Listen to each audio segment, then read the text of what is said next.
प्यारे दोस्तों, आज की इस वीडियो में हम आपको सुनाने वाले हैं सूरह अल मुल्क और सूरह अल वाक़िया की खूबसूरत और सुकून भरी तिलावत। सूरह अल मुल्क एक बहुत ही बरकत वाली सूरह है और हदीस मुबारक के मुताबिक ये अज़ाब क़ब्र से हिफाजत का जरिया बनती है, जबकि सूरह अल वाक़िया रिज़्क़ में बरकत, घरेलू सुकून और जिंदगी में आसानियों के लिए बड़ी फजीलत वाली सूरह मानी जाती है। अगर आप चाहते हैं कि आपके घर, दुकान और कारोबार में बरकत हो, दिल को सुकून मिले और जिंदगी में आसानियां आए, तो इस मुबारक तिलावत को मुकम्मल जरूर सुने। अल्लाह ताला हमें कुरान पाक से सच्ची मोहब्बत करने, हमेशा उससे जुड़े रहने, उसे समझने और उस पर अमल करने की तौफीक अता फरमाए। आमीन या रब्बुल आलमीन। बिस्मिल्लाहिर्रहमानिर्रहीम।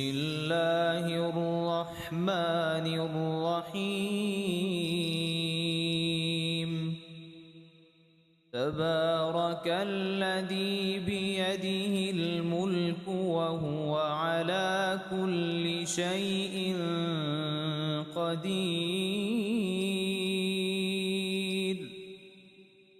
अल्लज़ी ख़लक़ल मौत वल हयात लियब्लुवकुम अय्युकुम अहसनु अमला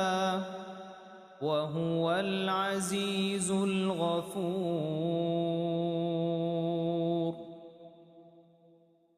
अल्लज़ी ख़लक़ सबअ समावातिन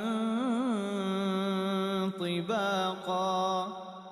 मा तरा फ़ी ख़ल्क़िर रहमानि मिन तफ़ावुत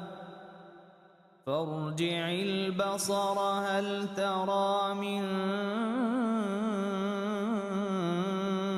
फ़ुतूर थुम्मा अर्जिइल बसर कर्रतैन यन्क़लिब इलैकल बसरु ख़ासिअन वहुव हसीर। वलक़द ज़य्यन्ना अस्समाअ अद्दुन्या बिमसाबीह वजअलनाहा रुजूमन लिश्शयातीन वअअतदना लहुम अज़ाबस सईर। वलिल्लज़ीन कफ़रू बिरब्बिहिम अज़ाबु जहन्नम वबिअसल मसीर। इज़ा उल्क़ू फ़ीहा समिअू लहा शहीक़न वहिय तफ़ूर तकादु तमय्यज़ु मिनल ग़यज़ कुल्लमा उल्क़िय फ़ीहा फ़ौजुन सअलहुम ख़ज़नतुहा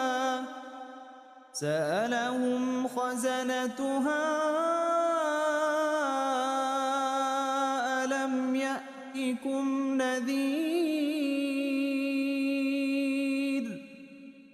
क़ालू बला क़द जाअना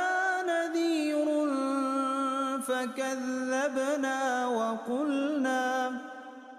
فكذبنا وقلنا ما نزل الله من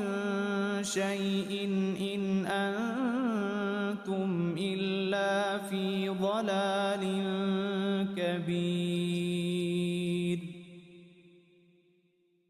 وقالوا لو كنا نسمع أو نعقل ما كنا في أصحاب السعير فاعترفوا بذنبهم فسحقا لأصحاب السعير।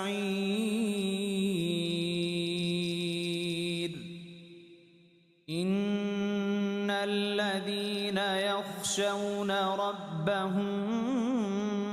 بالغيب لهم مغفرة وأجر كبير। وأسروا قولكم أو اجهروا به إنه عليم بذات الصدور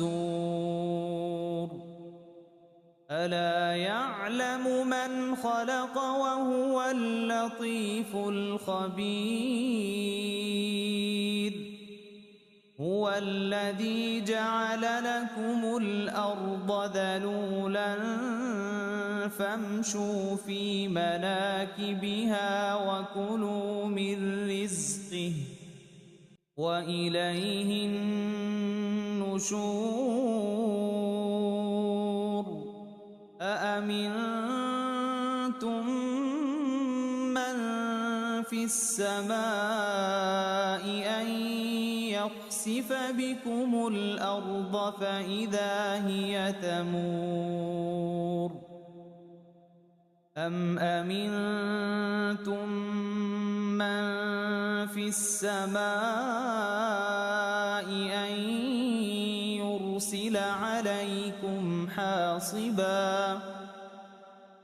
فستعلمون كيف نذير ولقد كذب الذين من قبلهم فكيف كان نكير أولم يروا إلى الطير فوقهم صافات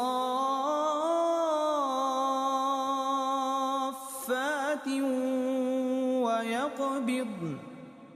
ما يمسكهن إلا الرحمن إنه بكل شيء بصير أمن هذا الذي هو جند لكم ينصركم من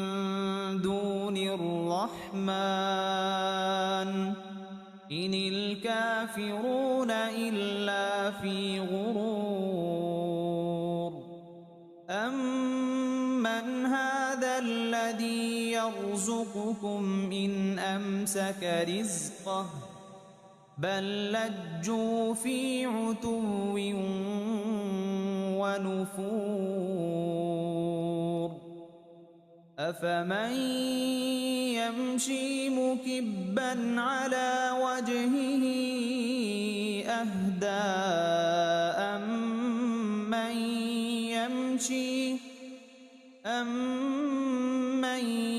يمشي سويا على صراط مستقيم قل هو الذي أنشأكم وجعل لكم السمع والأبصار والأفئدة قليلا ما تشكرون قل هو الذي ذرأكم في الأرض وإليه تحشرون ويقولون متى هذا الوعد إن كنتم صادقين قل إنما العلم عند الله وإنما أنا نذير مبين فلما رأوه زلفة سيئت وجوه الذين كفروا وقيل هذا الذي كنتم به تدعون قل أرأيتم إن أهلكني الله ومن معي أو رحمنا فمن يجير الكافرين من عذاب أليم قل هو الرحمن آمنا به وعليه توكلنا فستعلمون من هو في ضلال مبين قل أرأيتم إن أصبح ماؤكم غورا فمن يأتيكم بماء معين بسم الله الرحمن الرحيم إذا وقعت الواقعة ليس لوقعتها كاذبة خافضة رافعة إذا رجت الأرض رجا وبست الجبال بسا فكانت هباء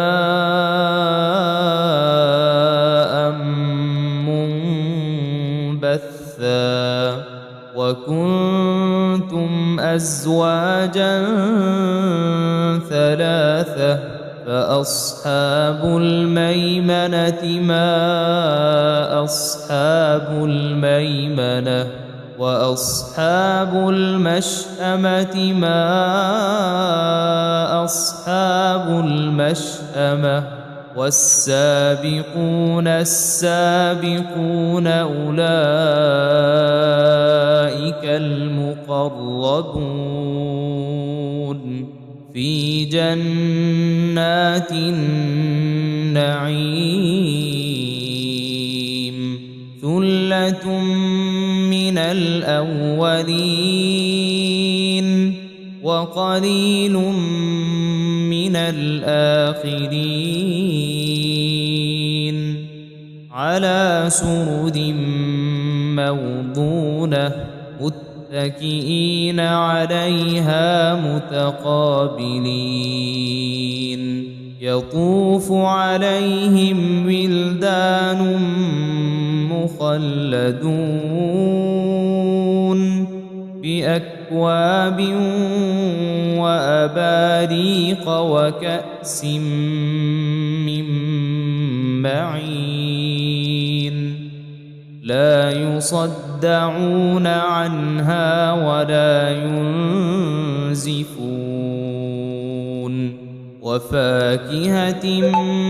مما يتخيرون ولحم طير مما يشتهون وحور عين كأمثال اللؤلؤ المكنون جزاء بما كانوا يعملون لا يسمعون فيها لغوا ولا تأثيما إلا قيلا سلاما سلاما وأصحاب اليمين ما أصحاب اليمين في سدر مخضود وطلح منضود وظل ممدود وماء مسكوب وفاكهة كثيرة لا مقطوعة ولا ممنوعة وفرش مرفوعة إنا أنشأناهن إن شاء فجعلناهن أبكارا عربا أترابا لأصحاب اليمين ثلة من الأولين وثلة من الآخرين وأصحاب الشمال ما أصحاب الشمال في سموم وحميم وظل من يحموم لا بارد ولا كريم إنهم كانوا قبل ذلك مترفين وكانوا يصرون على الحنث العظيم وكانوا يقولون أإذا متنا وكنا ترابا وعظاما أإنا لمبعوثون أو آباؤنا الأولون قل إن الأولين والآخرين لمجموعون إلى ميقات يوم معلوم ثم إنكم أيها الضالون المكذبون لآكلون من شجر من زقوم فمالئون منها البطون فشاربون عليه من الحميم فشاربون شرب الهيم هذا نزلهم يوم الدين نحن خلقناكم فلولا تصدقون أفرأيتم ما تمنون أأنتم تخلقونه أم نحن الخالقون نحن قدرنا بينكم الموت وما نحن بمسبوقين على أن نبدل أمثالكم وننشئكم فيما لا تعلمون ولقد علمتم النشأة الأولى فلولا تذكرون أفرأيتم ما تحرثون أأنتم تزرعونه أم نحن الزارعون لو نشاء لجعلناه حطاما فظلتم تفكهون إنا لمغرمون بل نحن محرومون أفرأيتم الماء الذي تشربون أأنتم أنزلتموه من المزن أم نحن المنزلون لو نشاء جعلناه أجاجا فلولا تشكرون أفرأيتم النار التي تورون أأنتم أنشأتم لكم شجرتها أم نحن المنشئون نحن جعلناها تذكرة ومتاعا للمقوين فسبح باسم ربك العظيم فلا أقسم بمواقع النجوم وإنه لقسم لو تعلمون عظيم إنه لقرآن كريم في كتاب مكنون لا يمسه إلا المطهرون تنزيل من رب العالمين أفبهذا الحديث أنتم مدهنون وتجعلون رزقكم أنكم تكذبون فلولا إذا بلغت الحلقوم وأنتم حينئذ تنظرون ونحن أقرب إليه منكم ولكن لا تبصرون فلولا إن كنتم غير مدينين ترجعونها إن كنتم صادقين فأما إن كان من المقربين فروح وريحان وجنة نعيم وأما إن كان من أصحاب اليمين فسلام لك من أصحاب اليمين وأما إن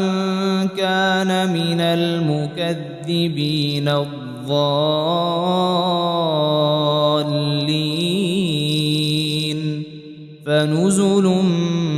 من حميم وتصلية جحيم